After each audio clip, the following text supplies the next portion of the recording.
Uma boa noite a todos. Mais uma vez, sob o guante da tecnologia, iniciamos a nossa reflexão da noite por meio de uma palestra online. Então, a nossa reflexão de hoje versará em torno do assunto que tem nos chamado a reflexão nos últimos tempos, que nos chama a uma modificação da nossa forma de viver, agora em âmbito coletivo. A sociedade é chamada a pensar de forma global, na forma de como faz a administração da sua vida, né? Em muitos momentos nós somos defrontados com dificuldades individuais, né? Todos nós temos nossas falhas, nossas arestas a ser aparadas individualmente, mas nesse momento a sociedade é chamada a pensar de forma coletiva. E é sobre essa oportunidade de vivenciarmos uma situação, uma demanda coletiva de dificuldades, que nós vamos hoje refletir. Estamos vivendo nesse momento a Páscoa, e a Páscoa é, de forma essencial, uma reflexão em torno da renovação. E a sociedade, nesse momento, é chamada justamente a repensar, ou seja, a se renovar. Todas as epidemias que surpreenderam a Terra na sua história demandaram, após o seu fim, uma modificação no trato coletivo, né? A humanidade se melhorou, se modificou, foi induzida a uma reflexão maior em torno de como se vive, né, a vida. E isso é um processo evolutivo, né? As dificuldades, as asperezas da vida têm como objetivo justamente trazer a humanidade como um todo à evolução de um ponto de vista espiritual. Todas as dificuldades nos tornam melhor, né, após essa tempestade em que todos nós somos chamados a vivenciar. E nesse momento nós presenciamos um ciclo que se encerra pouco a pouco, né? Essa epidemia vai chamar a humanidade a repensar, como falamos todos, mais uma vez na forma em que estamos vivendo. Deus nos traz esse pensamento justamente para que olhemos para nós, né? Será que a vida que estamos vivendo está nos trazendo um tesouro imperecível, ou estamos cegos, vivendo uma vida material que logo após, né, daqui um pouco vai se findar e nós seremos surpreendidos porque saímos de uma ilusão? Após o desencarne, vamos ser surpreendidos pela nossa essência real, que não tem nada a ver com a matéria que estava em torno da nossa vida. Então, tudo isso que ocorre tem esse objetivo, tem esse fim educativo. E nós vamos, então, lembrar de uma passagem de Paulo que está na Carta aos Gálatas, no capítulo 6, no versículo 7, onde ele diz o seguinte: aquilo que o homem semear, isso também ceifará. Então nós sabemos que a evolução nos traz a vivenciar a colheita daquilo que semeamos. De uma forma bem básica, nós já entendemos espiritualmente que somos fruto de nossas escolhas, ou seja, aquilo que semeamos no passado é colhido por nós nesse momento. Do ponto de vista espiritual, nós sabemos que as dificuldades todas que passamos durante a vida têm a sua razão em causa anterior, ou seja, ela tem a sua razão em encarnações anteriores. Todas as dificuldades que vivenciamos nessa encarnação têm uma origem em uma vida anterior ou em vidas anteriores, se quisermos assim entender.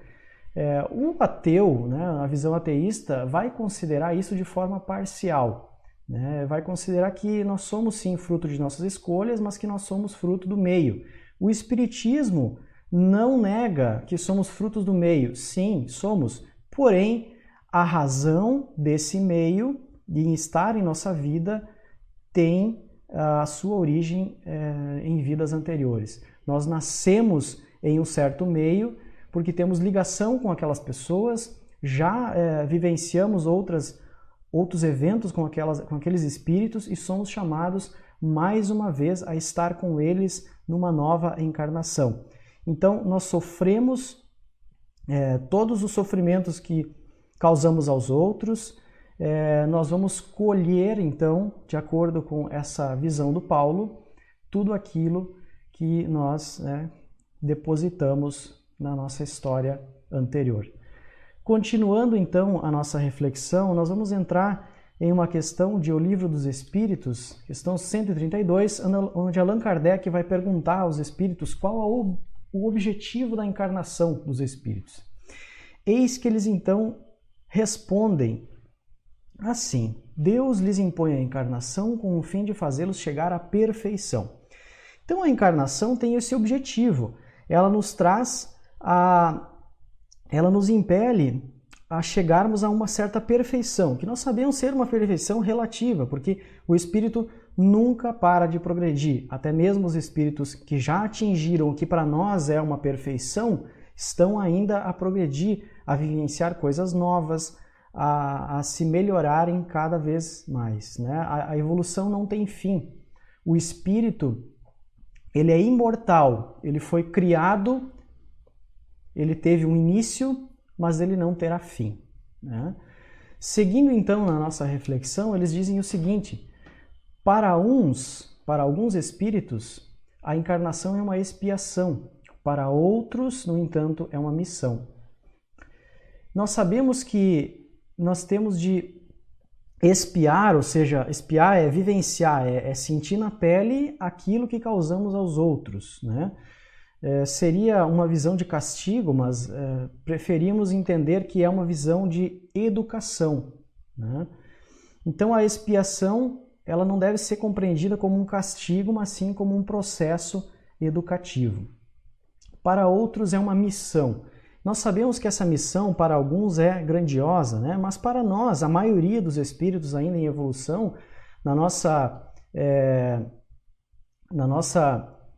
nosso grau evolutivo ainda muito baixo, para nós a missão é muito mais de nós para conosco mesmo, em vencer nossas arestas, em vencer o mal que está dentro de nós, do que uma missão grandiosa, né? Como teve Jesus, ou como teve outros espíritos que passaram pela Terra e deixaram a marca da sua grandiosidade espiritual. Não é o nosso caso ainda, né? Nós temos uma missão muito mais local, com a nossa família, com o nosso ambiente de trabalho, com as pessoas que nós convivemos e vencendo a nós mesmos, né? Essa difícil missão de nos melhorarmos a cada dia. Mas para alcançarem essa perfeição, continua ele, tem de sofrer todas as vicissitudes da existência corporal. Nisso é que está a expiação. Então ele dá uma explicação para o primeiro ponto, né? Para a expiação, que nós temos de sentir na pele todo o mal que causamos aos outros, para entender, para construirmos em nós uma empatia, né? Essa construção nos será um patrimônio. A empatia é um patrimônio do espírito. Quando temos uma maior percepção do mal que causamos aos outros, né? Nós nos tornamos melhor a cada dia, né? Cada vez a nossa mente se alarga e percebemos que aquilo que antes falávamos, que pensávamos e que fazíamos pode agora fazer mal ao outro, e a gente já pensa antes de fazer, né? Então esse é um aprendizado necessário. Nós temos de saber que nossas ações têm uma consequência e muitas vezes não pensamos nisso. Vamos ver a consequência somente depois, ou numa outra encarnação, ou numa outra oportunidade nessa vida. Vamos sentir na pele a mesma coisa que fizemos os outros sofrer para então acordarmos. Continuando, ele diz o seguinte: visa ainda um outro fim à encarnação. o de pôr o espírito em condições de suportar a parte que lhe toca na obra da criação. E aqui ele dá uma explicação para a segunda parte, que é a da missão, né? Então, para alguns espíritos, essa pequena missão é uma obra que ele vai deixar na parte da criação, ou seja, nós vamos deixar aqui a nossa marca, e essa marca nos será uma herança futura, ou seja, de acordo com a visão reencarnacionista, aquilo que recebemos nessa vida, a sociedade que temos hoje em nossas mãos, que a gente tanto se queixa, é obra nossa.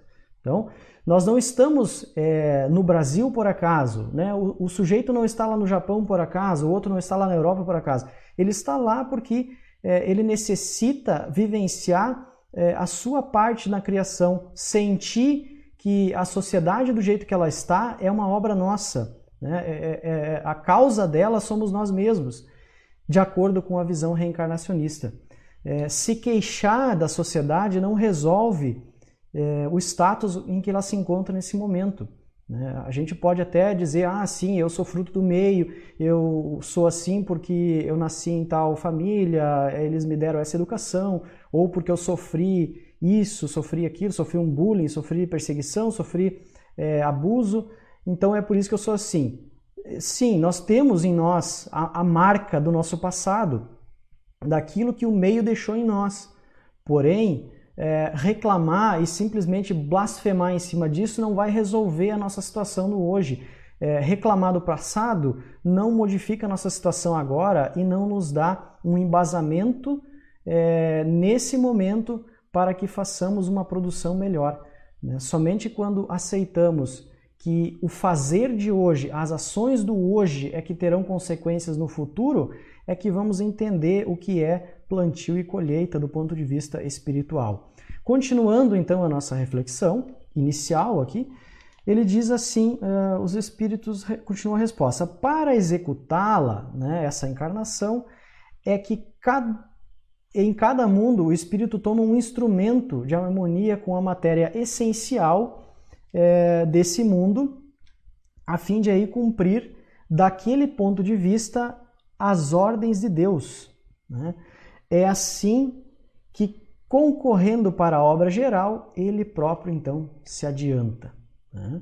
Seguindo, então, o Allan Kardec faz outra pergunta para os espíritos, já lá na questão 166, sobre a reencarnação, sobre a volta do espírito. Ele diz assim, como pode a alma que não alcançou a perfeição durante a vida corpórea acabar de depurar-se? E eles dizem assim, sofrendo a prova de uma nova existência. Ou seja, nós vamos receber novas oportunidades, novos desafios que vão nos depurando. Seguindo ainda, Allan Kardec pergunta, ainda na mesma questão, num outro item, como realiza essa nova existência? Será pela sua transformação como espírito? E eles respondem, depurando-se, a alma indubitavelmente experimenta a transformação, mas para isso necessária lhe é a prova da vida corporal.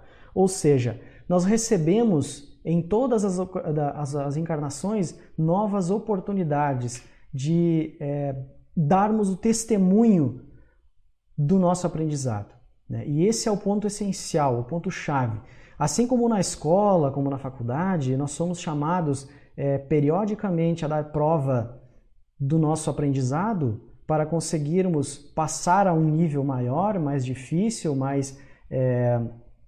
de maior elevação do ponto de vista do conhecimento, na vida também. A vida toda é uma prova, é uma incumbência nossa de darmos o testemunho de que aprendemos a lição, né? E dessa forma nós vamos nos depurando e melhorando o nosso aprendizado, depurando o nosso mal e melhorando aquele aprendizado, né? Aperfeiçoando cada vez mais.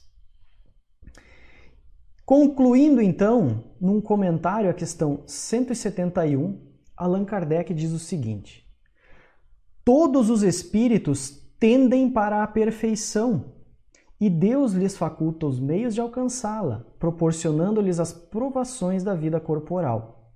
Sua justiça, porém, lhes concede realizar em novas existências o que não puderam fazer ou concluir em uma primeira prova.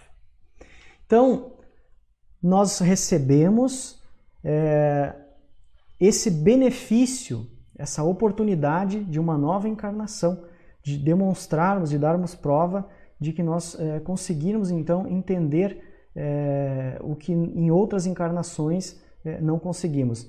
E ao mesmo passo nós vamos colhendo novos aprendizados e engrandecendo cada vez mais a nossa alma. Seguindo então, nós vamos relembrar de uma passagem que se encontra em João, capítulo 7, versículo 6, onde Jesus diz o seguinte: não é chegado ainda o meu tempo, mas o vosso está pronto.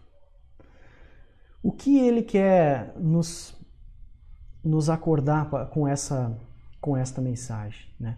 O tempo dele não está pronto, ou seja, o tempo da perfeição, dos exemplos que a humanidade, enquanto uma coletividade, vai demonstrar do ponto de vista ético, do ponto de vista moral, ser semelhante aos exemplos que Jesus nos deixou em essência, ainda não é chegado. Ou seja, nós ainda não estamos num tempo, não estamos aptos de forma coletiva, global,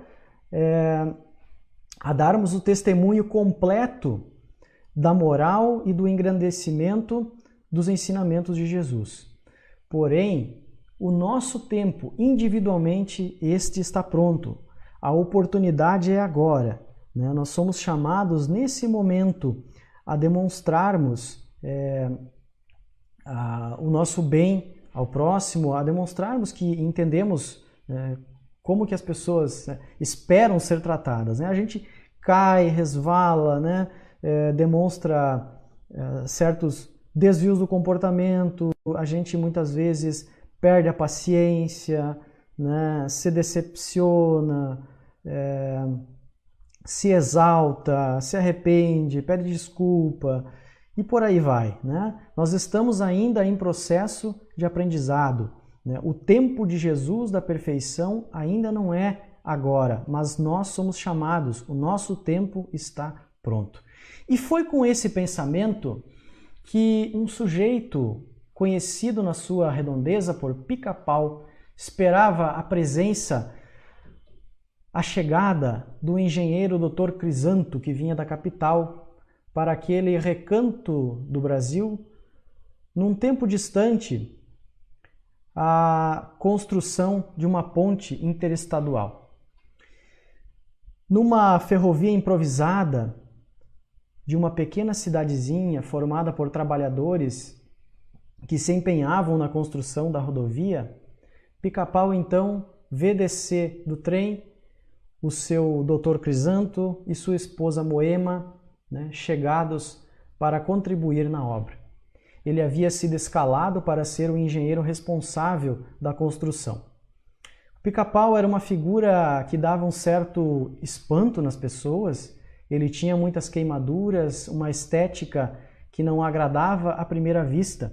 Andava manco, tinha vários problemas físicos, mas era um sujeito muito educado. E o Pica-Pau disse para o seu Crisanto: eu posso carregar as suas malas? O Dr. Crisanto, um pouco receoso, disse: não, deixa que eu carrego, não precisa. Mas o Pica-Pau insistiu e disse: olha, senhor, eu espero o senhor há vários dias para chegar na chegada nessa estação ferroviária, deixa eu carregar para você, né? Pediu ele de forma bem humilde, né? Então, condoídos com aquela situação, a Moema e o Dr. Crisanto deixaram ele carregar as malas pesadíssimas, né? Ele saiu bem faceiro, né? Carregando as malas até a casa de madeira que ficava perto da mata, onde eles estariam hospedados durante a obra. Passado alguns minutos, eles perceberam que o Pica-Pau ficou por ali, sentado num toco. Ele então se aproximou dele e disse: olha, eu fiquei sabendo, né, que chamo você de Pica-Pau, né? E ele disse: é porque eu lido com as lenhas aqui, eu corto lenha, daí chamo eu de Pica-Pau, né? Ele disse, tá bom, então, e o senhor tem alguma coisa para comer? Ele disse, não tenho nada. Bom, então eu vou te trazer uma comida aqui. Ele foi lá e trouxe algumas sobras de alimento, né? Ele ficou muito feliz, né? Agradeceu ele, né? Se alimentou. Algumas horas se passaram, a tarde começou a cair, fria. Ele percebeu que o Pica-Pau ainda ficou por ali e perguntou para ele, mas o senhor tem aonde dormir? E ele disse, não, eu durmo nas máquinas desde que eu cheguei a esse local para ajudar no serviço. Tocados então com a situação, o Crisanto e a Moema deram guarida para ele na sua casa, né, num cômodo distante e com alguns cobertores velhos. Ele ficou muito feliz, ficou exultante, né, e passou a contribuir de forma muito humilde, muito solícita dentro da casa, servia café, arrumava a casa, limpava o pátio, cuidava de tudo, né, muito humilde. Todas as noites o casal percebia que o Pica-Pau se retirava e passava a ler um livro. Toda noite o mesmo livro, né? E um dia a Moema chegou lá e perguntou para ele, que livro é esse que o senhor tanto lê? E ele mostrou, era um exemplar surrado de O Evangelho segundo o Espiritismo. E ela perguntou, então, o senhor é espírita? E ele disse, olha, madame, eu sou um sujeito que apanhou muito na vida, né? Já sofri muito, já lutei muito, mas encontrei no Espiritismo o sossego da alma. Se posso responder a tua pergunta, disse ele, digo que sou espírita, mas com muito desejo de praticar o que o Espiritismo me ensina. Passaram-se os dias, então, e as coisas começaram a se alterar. A dona Moema engravidou e resolveu viver a sua gestação ao lado da sua sogra, na cidade, na capital, sua sogra, Dona Cecília. E aí o Pica-Pau começou a perceber que, depois da saída da Moema da casa, o Dr. Crisanto começou a se modificar. Não era mais o mesmo homem. Chegava nas noites de sábado e ele debandava para uma cidade vizinha, voltava para casa já meio embriagado e meio esquisito. Eis que numa dessas noites o Pica-Pau resolveu ir atrás dele.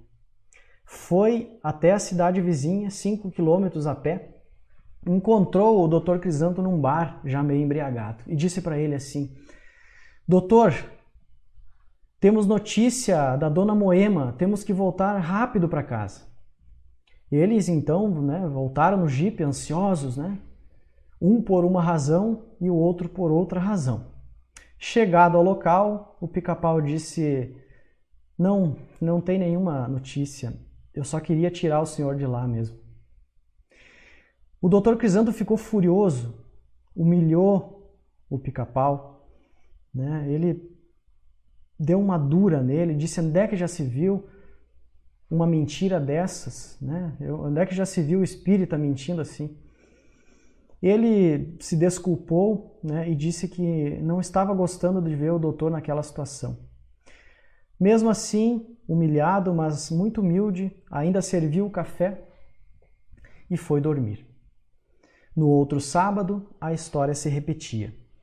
Dessa vez, então, Pica-Pau, mais uma vez, vai até a cidade, encontra já o doutor Crisanto já meio embriagado, já meio agressivo, e diz para ele o seguinte, doutor, está pegando fogo na casa de máquinas.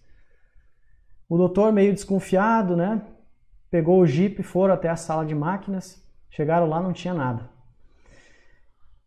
E ele, então, furioso, desferiu uma bofetada ao pé do ouvido do humilde Pica-Pau. Ele caiu no chão, logo depois se levantou, com lágrimas nos olhos, se desculpou com o Dr. Crisanto e voltou a dormir. Lembremos do ensinamento de Jesus, aqui, de forma bem rudimentar, né?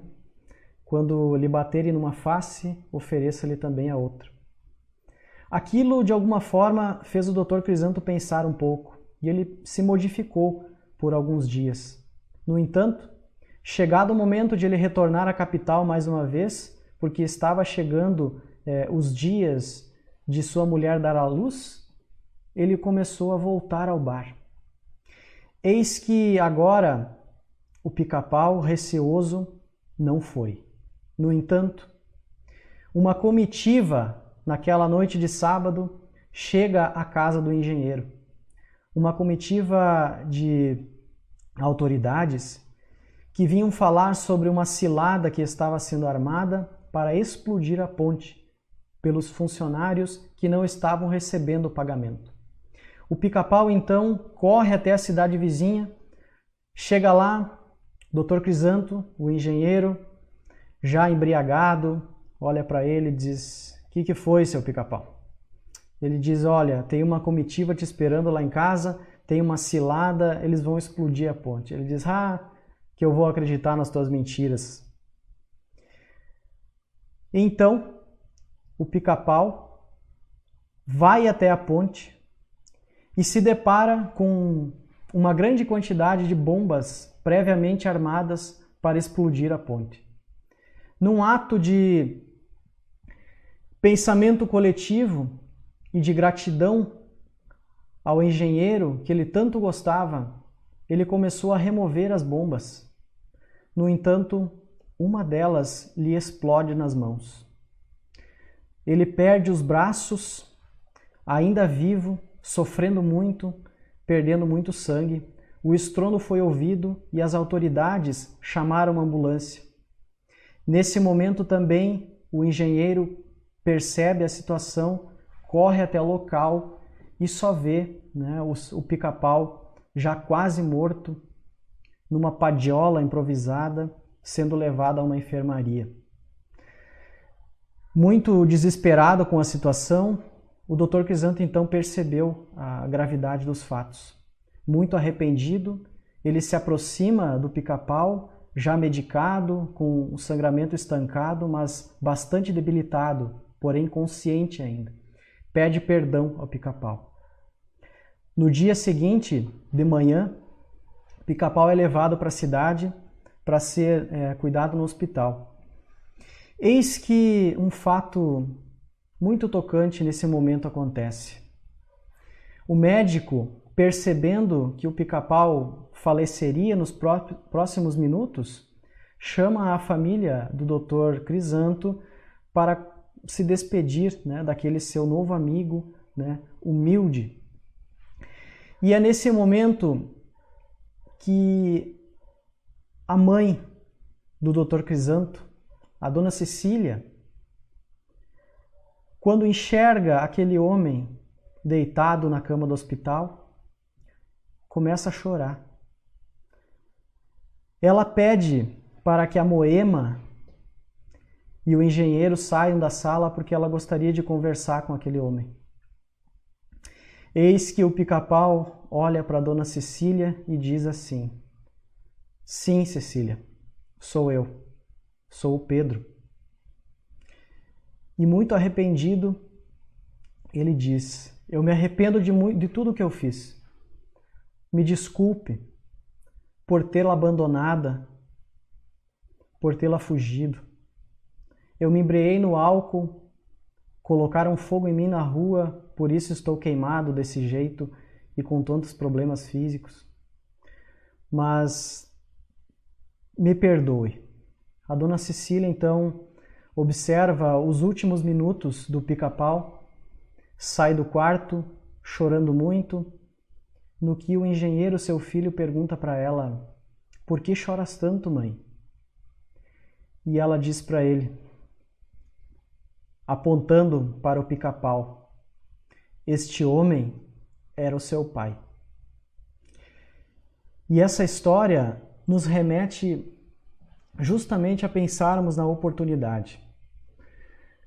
Ele sabia que quando conheceu o Espiritismo é como se ele tivesse recebido uma vida nova.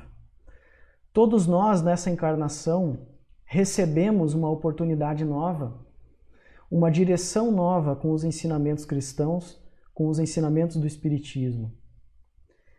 Toda a nossa história do passado, né, deve ser colocada agora sobre a mesa.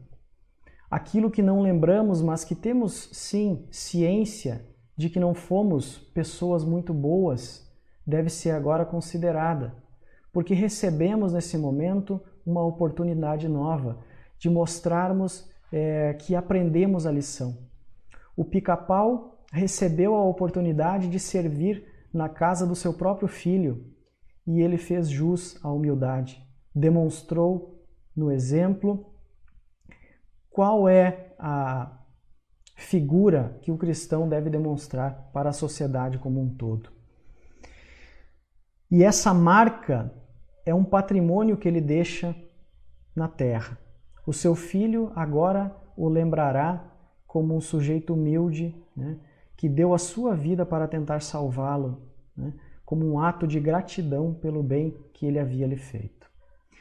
Seguindo a nossa reflexão, Emmanuel vai nos dizer o seguinte: comentando a passagem de Jesus em uma mensagem chamada Oportunidade, do livro Caminho, Verdade e Vida, ele diz assim: o mau trabalhador está sempre queixoso. Quando não atribui a sua falta aos instrumentos em mão, lamenta a chuva, não tolera o calor, amaldiçoa a geada e o vento. Esse é um cego de aproveitamento difícil, porquanto somente enxerga o lado arestoso das situações. Então ele está se referindo aqui, o Emmanuel, àquelas pessoas que reclamam das dificuldades ao invés de retirar dela o aprendizado, né? Seguindo na reflexão, ele diz o seguinte: o bom trabalhador, no entanto, compreende antes de tudo o sentido profundo da oportunidade que recebeu. Valoriza os elementos colocados em seus caminhos, como respeita também as possibilidades alheias. E aqui tem um trecho muito interessante. Nós devemos respeitar a caminhada de cada um, né? Muitas pessoas têm a mania de dizer: poxa, mas se eu não recebi tal oportunidade na vida, aqueles outros estão recebendo injustamente. Né? Para que eu tenha perdido, outro deve ter ganhado. Né? Então isso é uma forma invejosa de olhar o caminho dos nossos irmãos que trilham conosco a jornada evolutiva. Nós devemos respeitar aquilo que os outros receberam como instrumento, porque em uma outra oportunidade nós estaremos no lugar dele e receberemos os mesmos instrumentos se já não recebemos em outras encarnações e desperdiçamos a oportunidade. Não depende das estações, diz ele. Planta com o mesmo entusiasmo as frutas do frio e do calor. É amigo da natureza, aproveita-lhe as lições, tem bom ânimo, encontra na aspereza da semeadura, no júbilo da colheita, igual contentamento. Então, essa é a figura do bom trabalhador. Ele encontra nas tempestades da vida a sua oportunidade, né, de fazer a sua construção ético e moral, né, que lhe será para ele um tesouro imperecível. Continuando, ele diz assim: nesse sentido, a lição do mestre reveste-se de maravilhosa significação. Do torvelinho das incompreensões do mundo, não devemos aguardar o reino do Cristo como uma realização imediata, mas a oportunidade dos homens é permanente para a colaboração perfeita do Evangelho, a fim de edificá-lo. Então, o período de regeneração que se aproxima dentro do ponto de vista espírita, ele vai se erigir de forma gradual. Né? Não vai ser um dia assim, agora estamos no meio da regeneração, começou agora a regeneração. Né? A gente sabe que muitas pessoas já estão vivenciando um processo regenerativo individualmente. Os espíritas, principalmente, são chamados, né, a já vivenciar de antemão essa regeneração, modificando-se a si mesmos. E não precisa necessariamente ser espíritas, né? Muitas pessoas já percebem isso, mesmo não tendo nenhuma orientação religiosa, já percebem que é necessário que nós venhamos a colocar em xeque certos paradigmas, eliminar certas visões, modificar a nossa cultura para que a sociedade como um todo seja cada vez melhor. Continuando, ele diz o seguinte: os cegos de espírito continuarão queixosos, porém, os que acordaram para Jesus sabem que a época de trabalho redentor está pronta, não passou, nem está por vir. Então, a gente sempre tem tempo de recomeçar e de fazer da nossa existência uma trilha mais eficaz do ponto de vista espiritual. Esse tempo não passou e ele não está por vir. É o dia de hoje. É o ensejo bendito de servir em nome do Senhor, aqui e agora.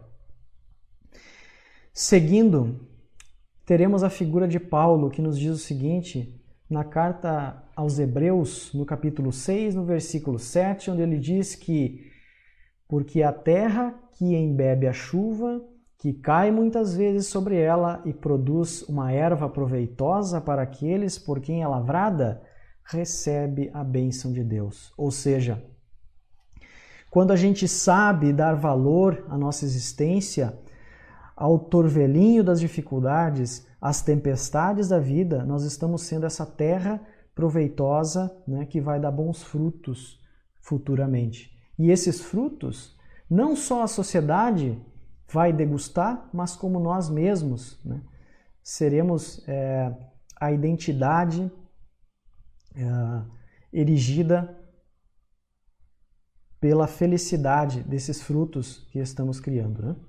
Seguindo, ele diz o seguinte: transportemos o símbolo ao país dos corações.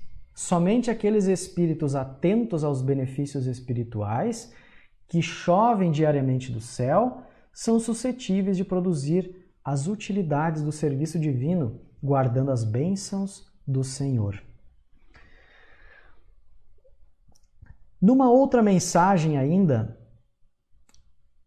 chamada Por um Pouco, que está no livro Fonte Viva, Emmanuel traz um fragmento muito interessante.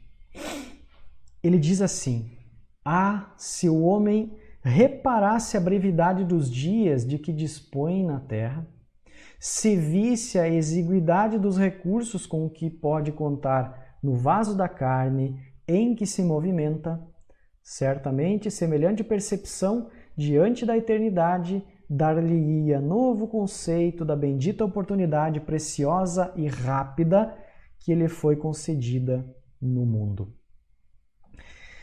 Se soubéssemos quão curta é a vida do ponto de vista espiritual, daríamos mais valor às dificuldades do que reclamações, né?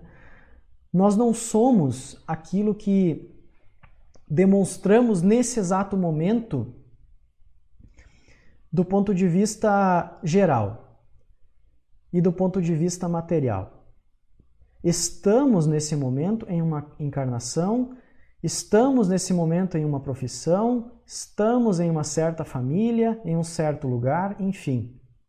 Não somos, de fato, aquilo que a materialidade em nosso entorno representa, mas sim aquilo que colhemos dos instrumentos materiais que a vida nos proporciona. O que o meu corpo físico tem a me ensinar enquanto espírita? Em que o dinheiro tem a me ensinar espiritualmente? O que certa profissão tem a me subsidiar eternamente para as outras encarnações? Não lembraremos dos fatos que estamos vivendo nesse momento, mas carregaremos a essência do ensinamento das experiências que estamos vivenciando, né? Não vamos lembrar de tudo o que aconteceu, mas teremos a essência daquilo que aprendemos. Isso nos é o tesouro imperecível. No entanto, para conseguir angariar esse tesouro, para erigir essa construção espiritual, é necessária uma ação.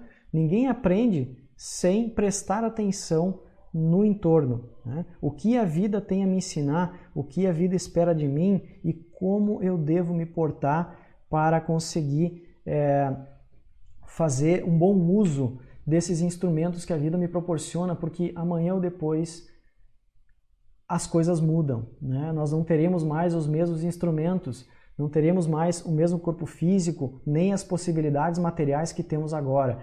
Como eu estou me comportando agora, com tudo que eu tenho, para que numa outra encarnação eu consiga levar comigo o aprendizado dessa experiência que estou tendo nesse momento. Essa é a pergunta que devemos fazer para nós, porque a vida é curta. O Pica-Pau teve poucos meses para mostrar que as dificuldades que eram fruto dele mesmo, ele havia vencido, né? Que ele havia entendido, né? Que foi errado o que ele fez, abandonar a Dona Cecília, né? Com o Dr. Crisanto ainda criança.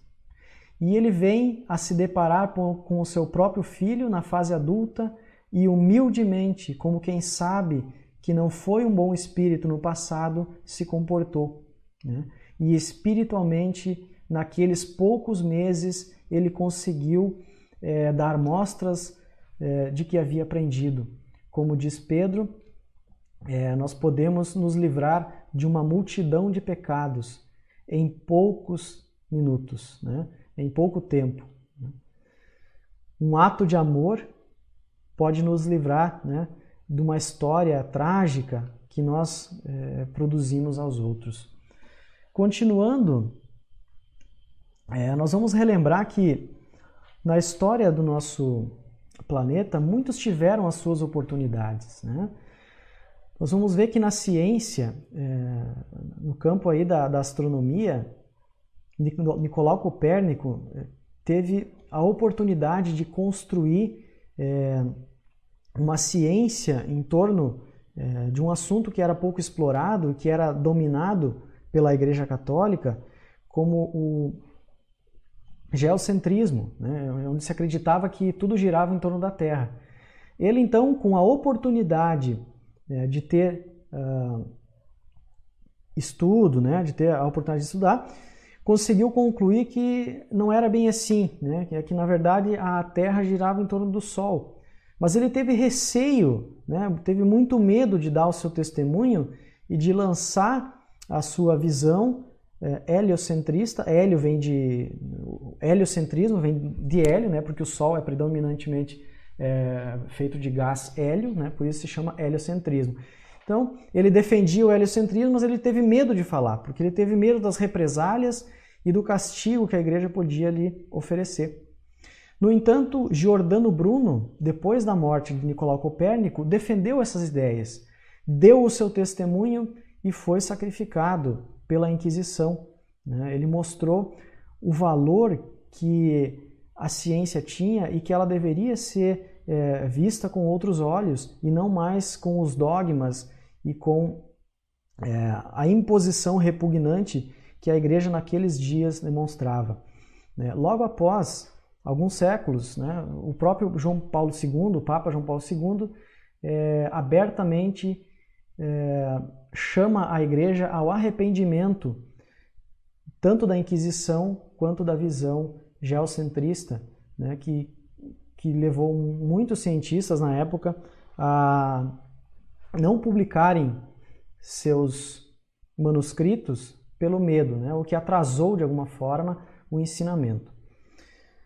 E ainda, inclusive o Galileu, né, depois disso tudo, teve também a sua oportunidade, mas ele não quis entrar em choque também. Ele teve a oportunidade de dar o seu testemunho, mas ele abdicou do seu conhecimento, foi forçado a assinar uma carta onde ele dizia que não acreditava, né, no heliocentrismo e que todas aquelas suas pesquisas eram falhas, né? Ele assinou, né, mas no seu coração ele continuou fazendo a pesquisa, porém ele não deu o seu testemunho naquele momento, né? Então nós somos chamados a dar o nosso testemunho. E será que estamos, né, fazendo jus a essa oportunidade? É a pergunta que devemos fazer. Então, dessa maneira é que vamos construir na nossa história um castelo que não será de areia, que será destruído por uma onda de dificuldades, né? Somos chamados a construir a nossa casa numa rocha, em uma base sólida, né? E essa base sólida, como aprendemos com Jesus, é construído na humildade e nos seus ensinamentos que convergem para o amor de forma geral. Então essa era a reflexão que tínhamos para essa noite e gostaríamos agora de fazer o encerramento com uma prece, mas eu chamarei para esse momento aquela figura que para nós espíritas foi talvez uma das mais importantes, né? A figura de Chico Xavier. Então eu agradeço a paciência de todos e tenhamos uma boa noite. Possamos agora nos concentrar para a oração de encerramento que será na voz de Chico Xavier. Obrigado a todos, que assim seja.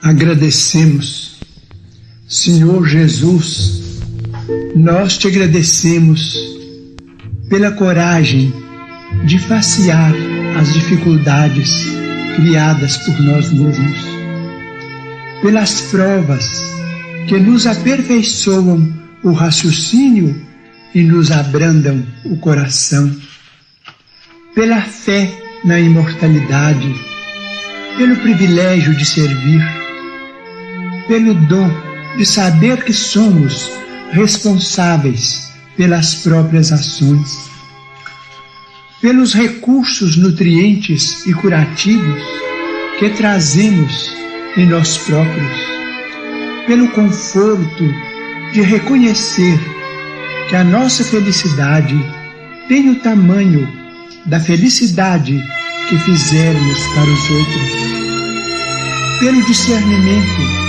que nos permite diferenciar aquilo que nos é útil daquilo que não nos serve, pelo amparo da afeição no qual as nossas vidas se alimentam em permuta constante, pela bênção da oração que nos faculta apoio interior para a necessária solução de nossos problemas, pela tranquilidade de consciência que ninguém consegue subtrair-nos.